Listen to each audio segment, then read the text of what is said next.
भाइयों, मैं उन्हीं बिरसा मुंडा के क्षेत्र से आती हूँ,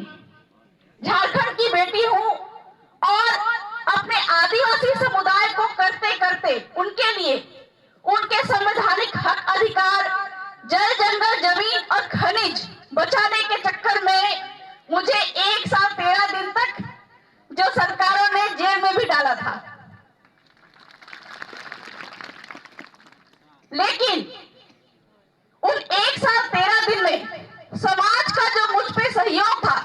पूरे देश भर के आदिवासी समुदाय ने और साथ ही साथ में मुख्यतः एससी समुदाय ने भी मेरा बहुत सहयोग सपोर्ट किया। और इस कारण से जो गुजरात हाईकोर्ट ने जो जल जंगल जमीन बचाने के लिए मुझे जेल में डाला था, गुजरात हाईकोर्ट ने यह बोला कि आदिवासियों के हक अधिकार, जल जंगल जमीन खनिज के संवैधानिक अधिकार की बात करना कहीं से भी गुनाह में नहीं आता है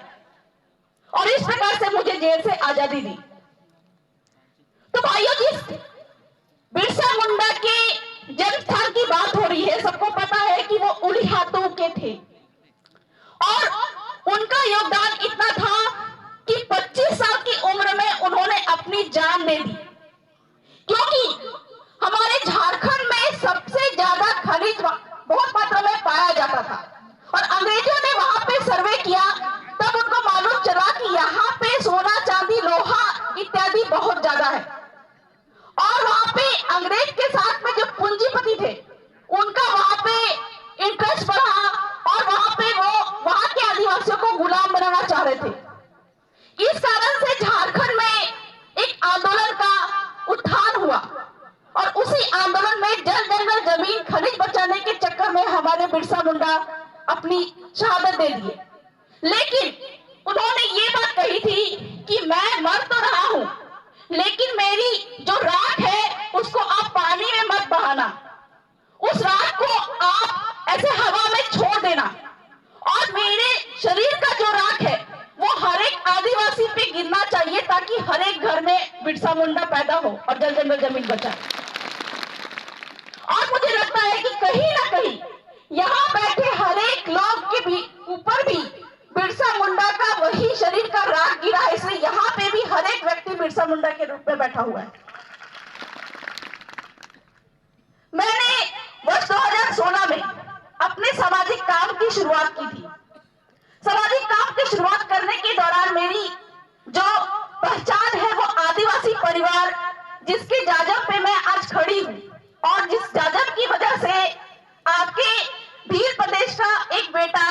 मुझे झारखंड से बहू बना के यहाँ पे लेकर आया है। और आज के बाद से मैं जो मंच पे वक्ता बोलते हैं, जो संबोधन करते हैं बबीता कच्छप, वो ना कहकर मुझे बेलोसा बबीता कच्छप मसार कहा करें। तो मैंने वर्ष 2016 में अपने सामाजिक काम की शुरुआत की थी और मेरे गुरु ने मुझे जो संवैधानिक अधिकार है कि किस तरह से आदिवासियों के जल जंगल जमीन और खनिज को बचाया जाए, इसके बारे में बताया। उस दौरान पे झारखंड के बिरसा मुंडा के गांव में ये पता चला कि वहां पे 10 लाख टन सोना आदिवासियों की जमीन पर है। तो वहां के आदिवासियों ने हमसे कहा कि दीदी ये खनिज जो है ये किनका है? हमारे सभी लोगों को लगता है कि हमारी जमीन के अंदर में अगर कोई खनिज निकलता है तो वो सरकार का है। बिल्कुल गलत है। हम सुप्रीम कोर्ट ने अपने RM लोढ़ा जजमेंट में और समता जजमेंट में ये बात कही कि जिसकी जमीन उसका खनिज, और वो 10 लाख टन सोना, वो 10 लाख टन सोना बचाने के लिए हमने वहां पर जल जंगल जमीन खनिज बचाने का आंदोलन छेड़ दिया, जहां पे वहां के मुंडा आदिवासियों ने बढ़ चढ़कर हिस्सा लिया और इस प्रकार से वहां पे जल जंगल जमीन खनिज तो बच गई,